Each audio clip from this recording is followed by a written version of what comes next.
पीने के लिए उतर गया। नत्वा च पादयोस्तच्च निश्वसन संस्थिता पुरा।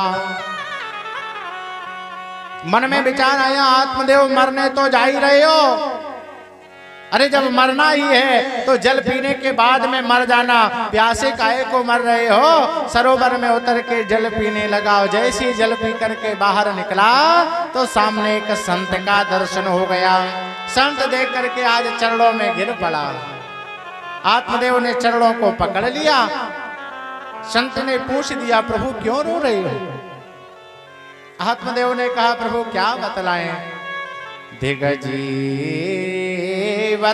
प्रजाहीनम दिग्रहम च प्रजां विना दिग्धनं चानपत्यस्य दिक्कुलं संतते बिना। वो जीवन बेकार है जिसमें प्रजा नहीं है, वो घर बेकार है, वो राजा बेकार है जिसके साथ में प्रजा नहीं है, वो धन बेकार है जिसे कोई भोगने वाला नहीं है, वो कुल बेकार है जिसमें कोई संतति नहीं है, कोई पुत्र और पौत्र नहीं है। प्रभु मेरे घर में भी कोई लाला नहीं है।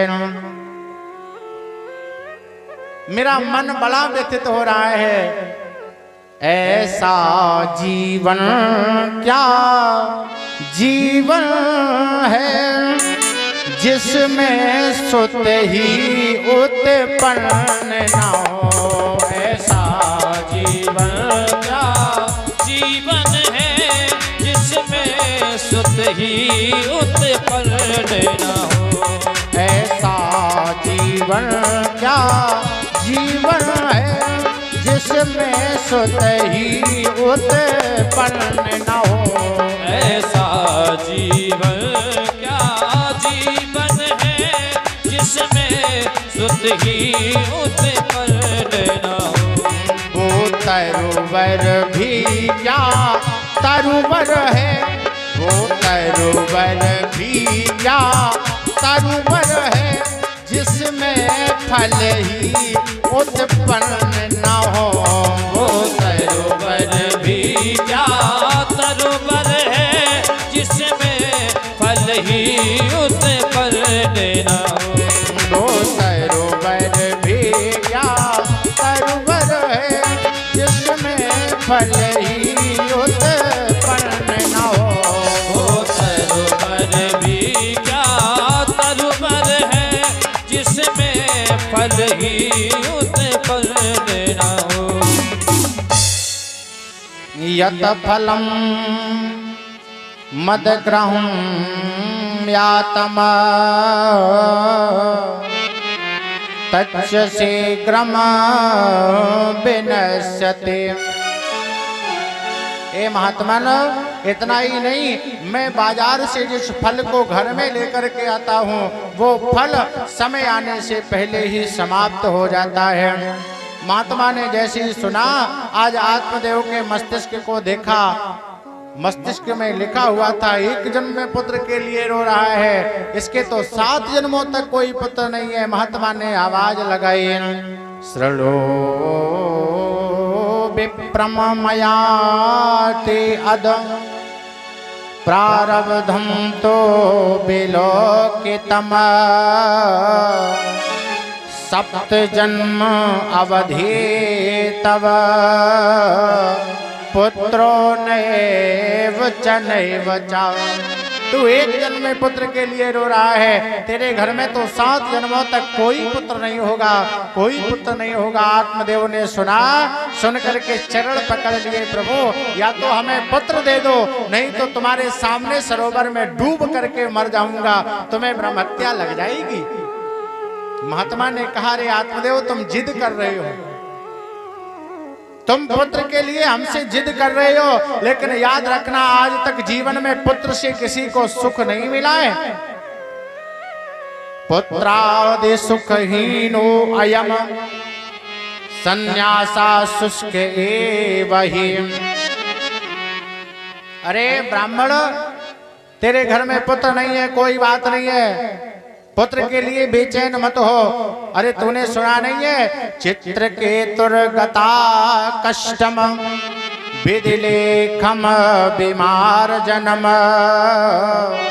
चित्रकेतु को तो पुत्र के द्वारा ही कष्ट मिला था और तू पुत्र के लिए ही रो रहा है। चित्रकेतु के जीवन में अगर पुत्र नहीं आता तो चित्रकेतु को कष्ट नहीं होता। चित्रकेतु को पुत्र से ही कष्ट हुआ और तू भी पुत्र के लिए ही रो रहा है।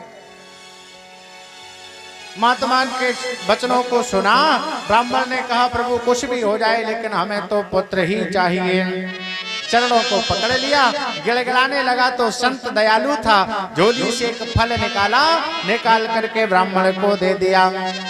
ले ये फल ले जा करके अपनी पत्नी को खिला देना। 1 वर्ष तक तेरी जो पत्नी है ना वो आचरण पूर्वक रहे, सत्य बोले, किसी से झूठ मत बोले, जीवों पर दया करे, दान करती रहे, एक बार भोजन करे, तेरे घर में निर्मल पुत्र का जन्म होगा।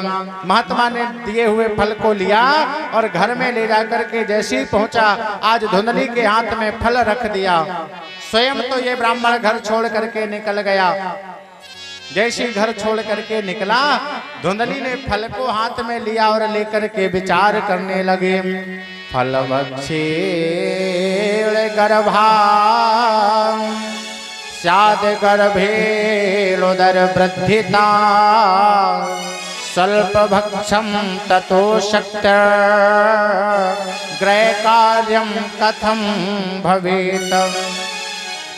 मैं फल खाऊंगी, फल खाने से गर्भ होगा, जब गर्भ होगा तो उदर बढ़ेगा, पेट बढ़ जाएगा, भोजन कम हो पाएगा, शरीर की शक्ति समाप्त हो जाएगी और उसी समय कहीं अगर गांव में चोर लुटेरे आ गए तो दैवाद घाटे ब्रजेद ग्रामे पलायेद गर्भड़े कथम। गांव में कहीं चोर आ गए, सारे लोग तो भाग जाएंगे, मैं भाग ना पाऊंगी, मैं मारी जाऊंगी, मैं फल नहीं खाऊंगी। लिया फल लेकर के जमीन पर रख दिया। फिर मन में विचार आया, ब्राह्मण बड़े यत्न से फल लाया है, क्यों ना खा लिया जाए। फल को उठाया, खाने के लिए उद्यत हुई, जैसे ही मुख तक फल गया, फिर मैं मन में कुतर्क की कैंची चलने लगी। अरे धुंधली, तू फल खाने जा रही है? मंदाया मयि सर्वस्त्वम नानांदा संघरे तदा सत्य शौचादि नियमो दुराराध्या सदृश्यते। अरे धुंधली, तू फल खाएगी, फल खाने के बाद में गर्भ हो जाएगा, गर्भ होगा तो प्रसव होगा, जब गर्भ का प्रसव होगा तो तुम्हारे जो पति है ना वो घर में अपनी बहन को काम करने के लिए बुलाएंगे और तेरी जो ननद है ना वो अगर घर में आ गई तो तू तो प्रसूतिका गृह में होएगी और ननद यहाँ का सारा माल अपनी ससुराल में पहुंचा देगी, तू लुट जाएगी, बर्बाद हो जाएगी। धुंधली ने लिया फल लेकर के जमीन में पटक दिया, मोए तो फल खानो ही ना है। फिर विचार आया, ब्राह्मण बड़ी प्रयत्न से लाया है, क्यों ना फल खा लिया जाए। उठाया फल, फिर से कुतर्क की कैंची चलने लगी। लालने पालने दुखम प्रसूतायाश्च वर्तते बंध्या वा विधवा नारे सुखने चेति में मति। अरे हमने तो सुना है जब मैया लाला को जन्म देती है तो कभी कभी माँ मर जाती है लाला का जन्म होने में। अरे कहीं ऐसा ना हो कि मैं लाला को जन्म दूं और जन्म देने के बाद में मैं ही मर जाऊं, और मैं मर जाऊंगी तो ऐसे लाला को आने से फायदा क्या है। अरे मैं फल नहीं खाऊंगी। फल को लिया जमीन पर रख दिया और रोने लगी। उसी समय इसकी बहन का आगमन हो गया। बहन ने कहा तू काहे को रो रही है? बोली क्या बताएं, तुम्हारे जो जीजा जी है ना वो फल लाए हैं, फल खाने से पुत्र होगा। मैं विचार कर रही हूँ कि फल को ना खाया जाए। बहन ने कहा बिल्कुल मत खाओ। अच्छा, जो व्यक्ति जैसा होता है उसके रिश्तेदार भी वैसे ही होते, उससे मिलने वाले भी वैसे ही होते, उसकी मित्रता भी वैसी ही होती है ना। बहन ने कहा फल मत खाओ। अच्छा फल नहीं खाऊंगी फिर तेरे जीजा को उत्तर कहा दूंगी? अरे उत्तर क्या देना है, मेरे उदर में एक लाला है, मेरे घर में जब लाला का जन्म होगा तो मैं अपना लाला तुझे दे दूंगी, तू महाराज से कह देना कि मुझे लाला का जन्म हुआ है। धुंधली के मन में बात घर कर गई, बिल्कुल ठीक कह रही है। समय बीता, महाराज से झूठ कह दिया मैंने फल खा लिया है। फल को लिया, दरवाजे पर बंधी हुई एक गाय को खिला दिया। परीक्षा करने के लिए ये संत का दिया हुआ फल सत्य है या नहीं है। गाय ने भी बहुत वर्षों से किसी लाला को जन्म नहीं दिया, फल को दिया तो प्यारे समय बीता। आज धुंधली के बहन के घर में लाला हुआ, इस लाला को धुंधली ने अपने घर में रख लिया। महाराज से कह दिया मेरे घर में लाला का जन्म हुआ है। अब लाला हुआ तो है नहीं, स्वयं लाला को जन्म देती तो दूध भी मिलता, दूध है नहीं। अब लाला रोने लगा। ब्राह्मण ने आवाज लगाई, बावरी ये लाला काहे को रो रहा है? बोली प्रभु क्या बताएं, वो इसे पिलाने के लिए दूध नहीं है। अगर तुम कहो तो मैं अपनी बहन को बुलवा लूं, क्योंकि उसने जिस लाला को जन्म दिया था वो तो जन्म लेते ही मर गया। मेरी बहन के घर में लाला नहीं बचा है। ब्राह्मण ने हाँ कर दिया। आज धुंधली की बहन घर में आ गई, लाला का पालन पोषण होने लगा। त्रिमासे निर्गते चायथ साधेनो सुसुवेर्भगम। आज प्यारे 3 माह के उपरांत इस गाय ने एक लाला को जन्म दिया है, जिस लाला का सर्वांग शरीर तो मानव का है और कान गाय के लगे हुए हैं। समय बीतने लगा, दोनों लाला धीरे धीरे बड़े होने लगे। गोकर्णम तम सुतम दृष्ट्वा गोकर्णम नाम चाकरो।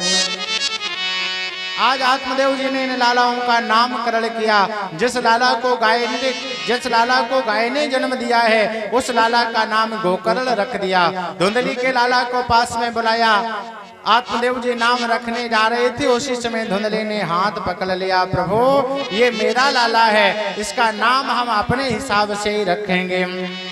आत्मदेव ने कहा तो तू ही नाम रख ले। धुंधली ने कहा मेरा नाम धुंधली है तो लाला का नाम धुंधकारी होगा। दोनों 5 वर्ष के हो गए। देखो दोनों एक साथ रहते हैं, एक घर में जन्म हुआ, लेकिन दोनों के गुणों में बहुत बड़ा अंतर है। गोकर्णा पंडितो ज्ञानी धुंधकारी महाखला। गोकर्ण पंडित हो गया और जो धुंधकारी है वो महान खल बना, प्रेत बना जाकर दुष्ट है, नगर के लोगों को बड़ा प्रताड़ित करता है। एक बार तो एक अंधा महात्मा रास्ते से जा रहा था, धुंधकारी ने हाथ पकड़ा, बोले बाबा चलो तुम्हें रास्ता क्रॉस करवा दें। हाथ पकड़ करके कुएं के किनारे खड़ा कर दिया, बाबा यहाँ से सीधे चले जाना, तुम्हें तुम्हारा रास्ता मिल जाएगा। महात्मा ने जैसे चरण आगे बढ़ाया, छलांग से कुएं में गिर गया। लोगों ने देखा, देख करके आज आत्मदेव जी को बतलाया, ए महात्मन तेरा जो पुत्र है ना वो बड़ा उत्पाती है, बहुत उधम करता है। आज इसने एक महात्मा का प्राणांत कर दिया। आत्मदेव जी ने रोकने का प्रयास किया। धुंधकारी ने एक डंडा उठा लिया। तो मुझे समझा रहा है, चांडाल भिरतो नित्यम पास हस्तम स्वसंगता। हाथ में डंडा ले लिया, अगर मुझसे बात की तो इस डंडे से बात होगी। आत्मदेव ने कहा ये तो बहुत गलत हो गया, मुझ महात्मा के घर में ये दैत्य कहां से आकर के खड़ा हो गया। आज धुंधकारी को छोड़ दिया। गोकर्ण के पास में आत्मदेव जी पहुंच गए। पूछने लगे, लाला ये बता अब मेरा क्या होगा?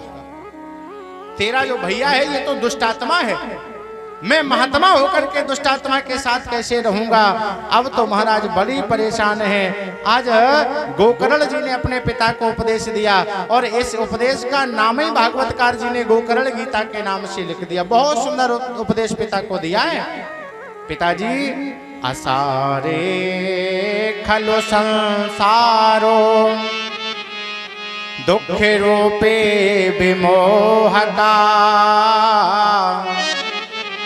ए पिताजी ये संसार तो दुख रूप है, इस दुख रूप संसार में सुख की कामना करना भी बेकार है। यहाँ जीवन में कभी सुख मिलने वाला नहीं है।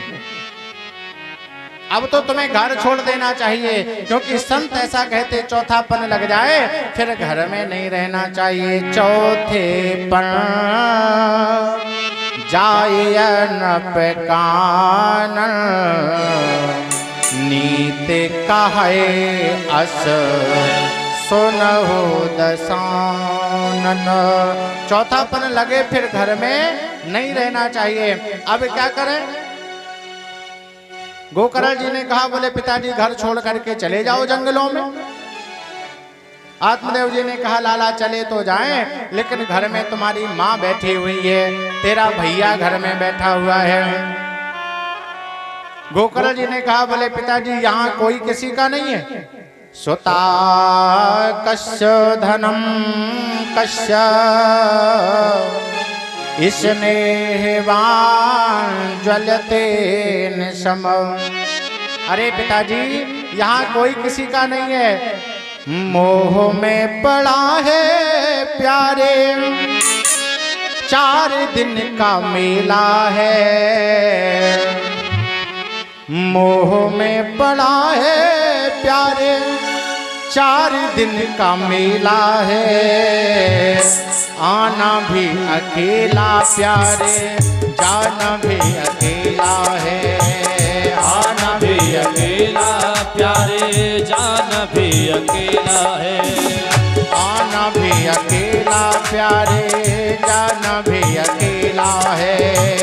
आना भी अकेला प्यारे, जाना भी अकेला है। मोह में पड़ा है प्यारे, मोह में पड़ा है प्यारे, 4 दिन का मेला है। आना भी अकेला है, जाना भी अकेला है। आना भी अकेला है, जाना भी अकेला है।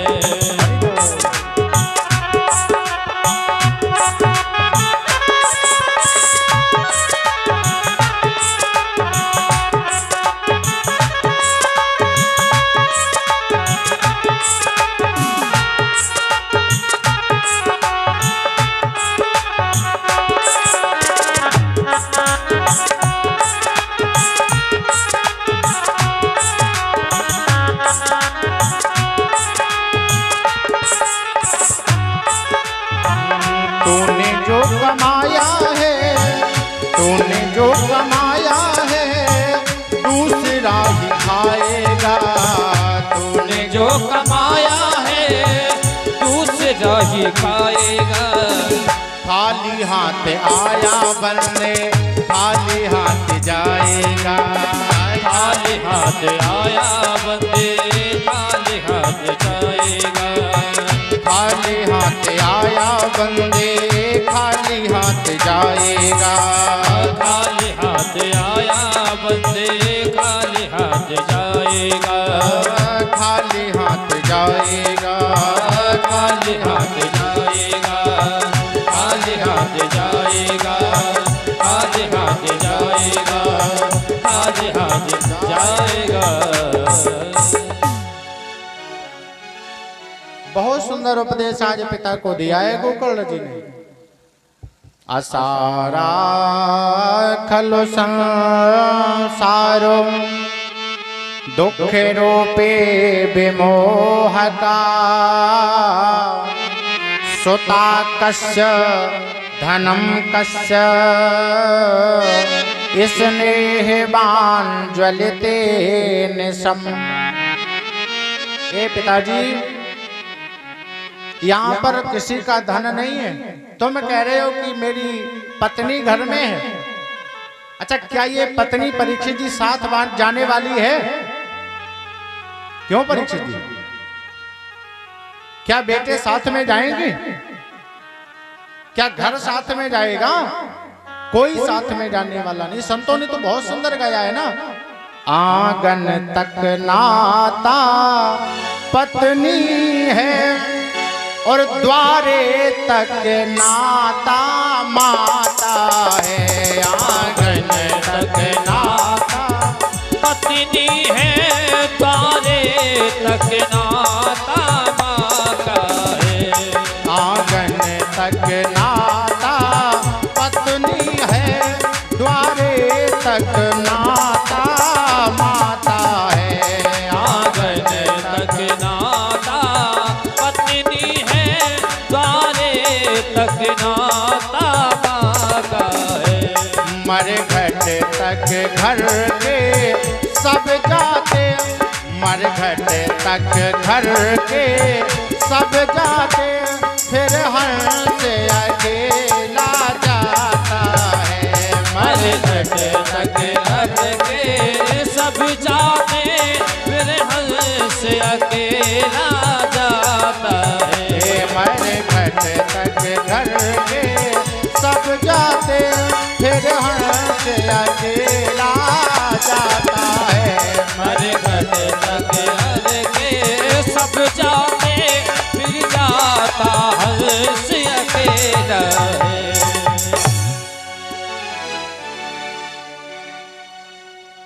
परिवार केवल तब तक साथ देता है जब तक श्वासा जिंदा है। जिस दिन शरीर से श्वास निकल जाएगी, फिर तो प्यारे कोई अपना कहने वाला नहीं मिलेगा। जब तक तेल दिया में बाती जगमग जगमग हो रहा है, घट गयो तेल निघट गई बाती, ले चल हो रहा है।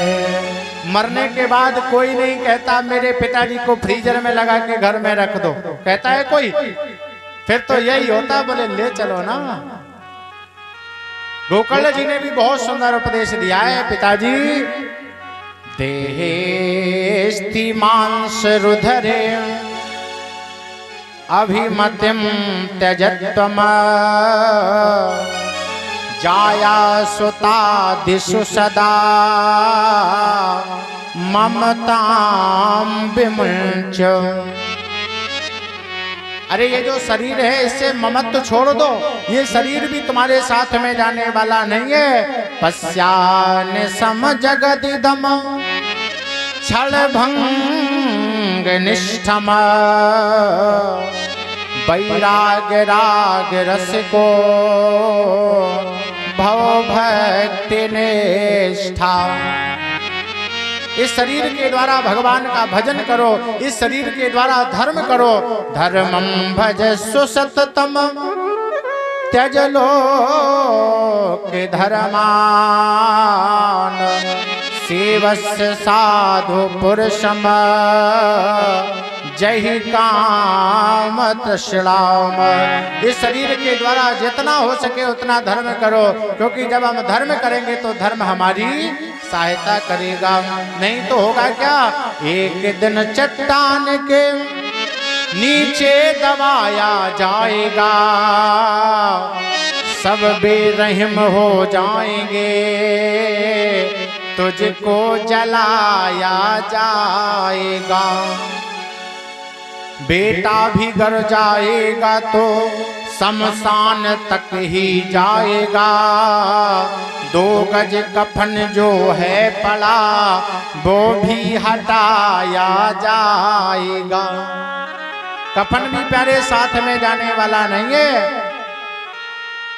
एक संत तो बहुत सुंदर कहता था ना, आदमी का जिस्म क्या है, जिस्म सैदा है यहाँ, एक मिट्टी की इमारत एक मिट्टी का मकान। एक मिट्टी से वो घर बनाया जाता है जिसे हम इमारत कहते हैं, और एक मिट्टी से भगवान इस घर को बनाते हैं।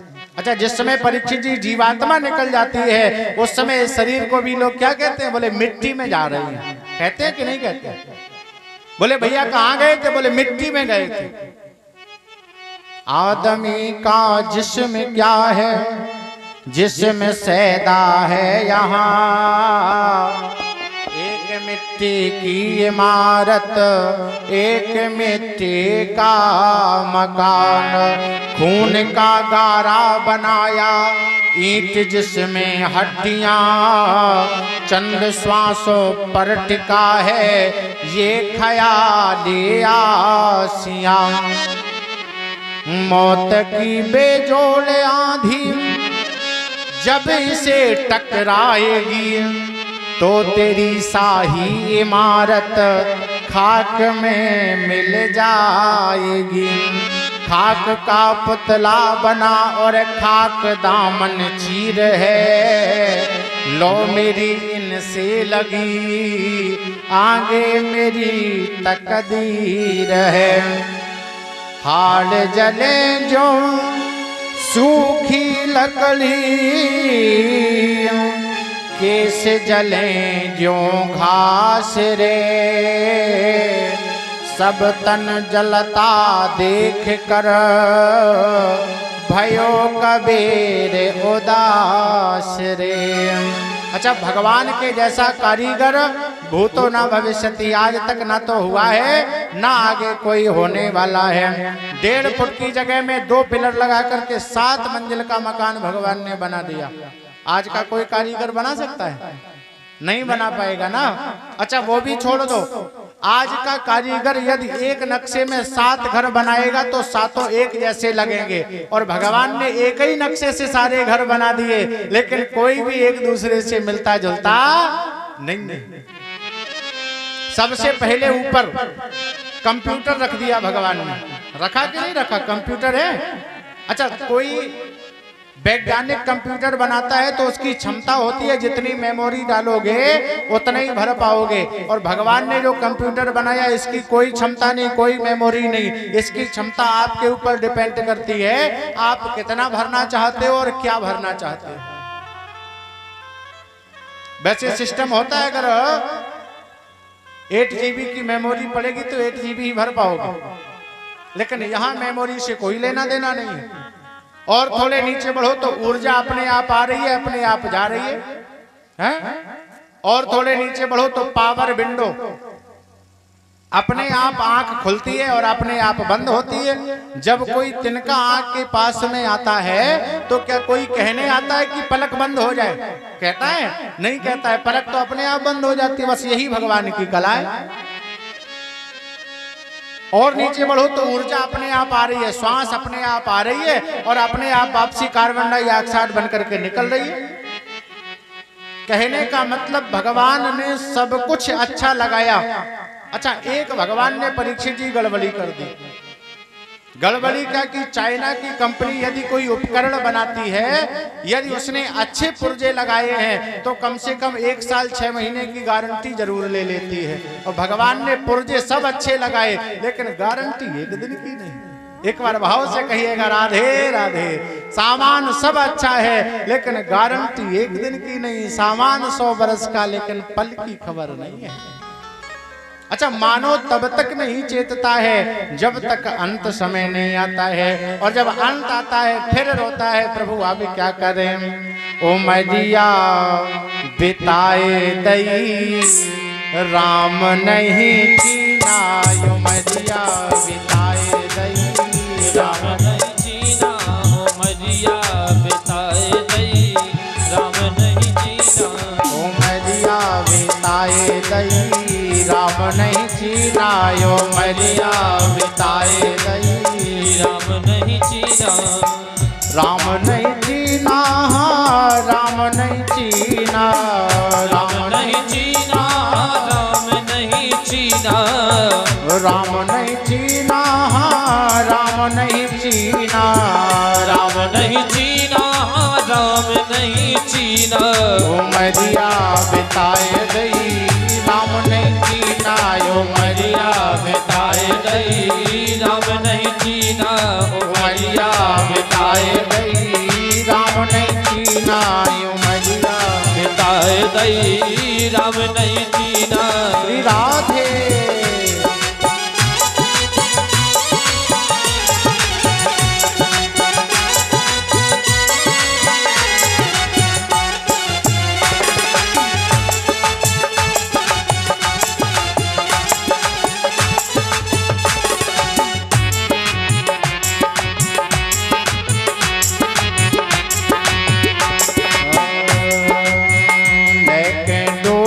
जब चली है बराती, लेके डोली जब चल है बराती। आप लोग डोली समझते हो? डोली डोली समझते हो कि नहीं समझते हो? जानते हो? एक डोली तो वो